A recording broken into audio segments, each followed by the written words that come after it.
Erdem Koch is a journalist at SBS, a lecturer at Trobe University, and heading to Turkey next week. Erdem, this protest for the park has really kicked off. Is it safe to say that this is about a lot more than just a park, isn't it?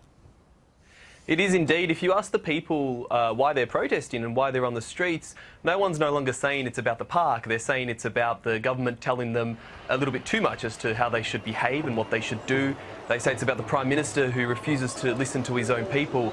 And they say it's about the police brutality, which we've seen, especially through social media over the past 6 to 7 days. So the park issue is really only the tip of the iceberg as to what's happening in Turkey at the moment. Erdem, what about the local media? They've been criticised. CNN International has been showing it go down, but CNN Turkey hasn't. Are they being censored?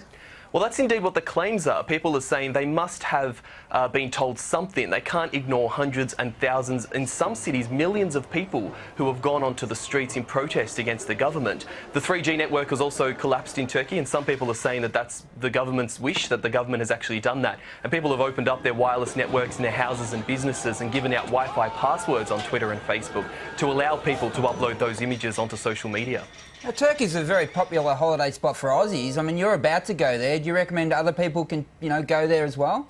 Well, I do. I think the Australian government is at the moment saying that you should exercise a high level of caution. I think ultimately the protests aren't violent in nature. It's the police brutality which is leading to the violence. And so as long as people stay away from areas where they see a large police force, they should be okay. Even if they go along and sit in with the protest, they're quite peaceful from what I've been seeing and hearing. So how do you think all of this is going to end?